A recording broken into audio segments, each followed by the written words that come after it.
বাপরে বাপ, কী যে গরম পড়েছে সেটা আর বলার নাই। আর এই গরমের মধ্যে কোনো তেল মশলার খাবারই কিন্তু ভালো লাগছে না, মুখে যেন কোনো স্বাদই লাগছে না। তাই তোমাদের সাথে আজকে একটা পাতলা ঝিঙে দিয়ে মাছের ঝোল শেয়ার করছি, এই গরমে খাওয়ার জন্য একদম আদর্শ। মাছটাকে প্রথমে একটু ভালো করে ভেজে নিয়েছি, আর এইখানে দিয়ে দিলাম আলু, একটুখানি দিয়ে দিলাম নুন। আলুটা একটু সেদ্ধ করে নিয়েছি আগে, ঝিঙের সাথে আলুটা একটু সেদ্ধ করে নিলেই ভালো হয়, কারণ ঝিঙে তো সেদ্ধ হতে খুবই কম টাইম লাগে। আলুটার মধ্যে এবারে দিয়ে দিলাম একটুখানি হলুদ, এবারে একটু ভালো করে নাড়াচাড়া করে এর মধ্যে দিয়ে দিলাম গরম জল। যে কোনো এই ধরনের পাতলা ঝোল রান্নায় জলটা একটু বেশি করেই দিতে হবে। আর এইখানে দিয়ে দিলাম হাফ চামচ আদা জিরে বাটা। জলটা কিন্তু অনেকটাই দিয়েছি দেখো। এরপরে দিয়ে দিলাম মাছগুলো, মাছটা দিয়ে দেখো অনেকক্ষণ ফুটিয়ে নিয়েছি। এখন দেখো জলটা কতটা কমে এসছে, একদম লাগা লাগা হয়ে গেছে আলুর সাথে। এইবারে দিয়ে দেবো ঝিঙেগুলো, ঝিঙেটা দিয়ে ওপর থেকে দিয়ে দেবো একটুখানি নুন, আর নুন দিয়ে ভালো করে একটু নাড়াচাড়া করে মিশিয়ে আমি এটাকে ঢাকা দিয়ে দেবো। 5 মিনিট পরে আমি ঢাকাটা খুলে নিলাম। খুলে নিয়ে দেখো কতটা জল বেরিয়েছে ঝিঙের থেকে।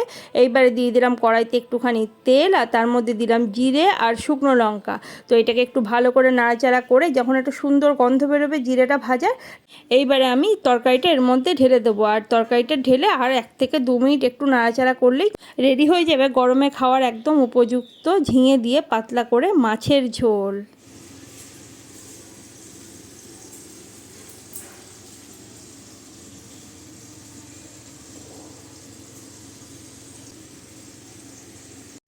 আজকে নিয়ে এসছে এই যে বাজার, আর রান্নাঘরে রাখার কোনো জায়গা নেই বুঝলে। নিয়ে এসছে শশা, শশা আনতে বলেছিলাম, না টমেটো আনতে বলেছিলাম, শশাটা আনতে বলি না। আর নিয়ে এসছে একটা ছোটো তরমুজ। এই তরমুজটা একবারেই আমাদের হবে না, আগের দিনের তরমুজটা বেশ ভালো ছিল, অনেক বড় ছিল তরমুজটা। আর টমেটো এগুলো সব ফ্রিজে ভরে দিই। গুড মর্নিং, কেমন আছো তোমরা সবাই? নিশ্চয়ই সবাই খুব ভালো আছো, সুস্থ আছো, আমিও ভালো আছি। আজকে হচ্ছে বৃহস্পতিবার, আর আজকে সকাল শুরু হয়েছে অনেক সকালে। সকাল মানে আমার কাছে তো পুরো সকালই বলতে গেলে। 6টায় আজকে আমার দিন শুরু হয়েছে, তো 6টা মানে আমার অর্ধেক ঘুম থাকে। তো তার প্রধান কারণ হচ্ছে, মেন কারণ হচ্ছে মেয়ের স্কুল এখন থেকে 7টায় শুরু হয়ে গেছে, 10:30টায় ছুটি হবে। তো তার জন্য এখন মানে 6:45টায় বাড়ির থেকে বেরোতে হবে। আগে 7:25-এ বাড়ির থেকে বেরোতে, এখন 6:45টায় বেরোতে হচ্ছে। তো তার জন্য আজকে সকালবেলা মোটামুটি সবাই উঠে গেছি। মোটামুটি সব কাজই তাড়াতাড়ি হয়ে গেছে। একদিকে ভালো, সকালে উঠলে পরে সব কাজ বেশ তাড়াতাড়ি হয়ে যায়।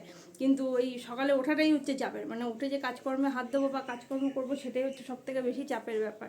কারণ এই সকালে উঠতেই বেশি কষ্ট লাগে। রাত্রেবেলা বলো যত রাত পর্যন্ত জেগে থাকবো, করব, কাজ করে দেবো, সব করব, কিন্তু সকালে উঠতে পারবো না। কিন্তু এখন সেই সকালেই উঠতে হবে এখন, কারণ মেয়ের স্কুল সেহেতু কোনো বাহানা চলবে না, বা শুয়ে থাকাও চলবে না।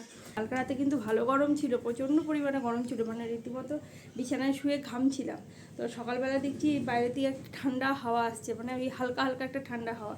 তো সকালবেলায় যে জানলাগুলো সব খুলে দিয়েছে, দেখো পুরো জানলাটা খুলে রেখেছি এদিকে, যে যেটুকু ঠান্ডা হাওয়া আসছে।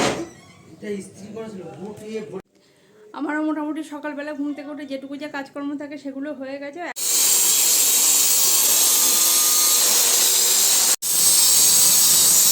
স্নান সেরে এই যে ভাত নিয়ে আসলাম, আর আজকে একদম গরমের স্পেশাল লাঞ্চ, মানে একদম হালকা পাতলা খাবার, যেগুলো খেলে পেটও শান্তি, মনও শান্তি, কোনো মানে ঝামেলা নাই, ঝঞ্ঝাট নাই, রান্না করাটাও শান্তি, তাড়াতাড়ি রান্না হয়ে যায়।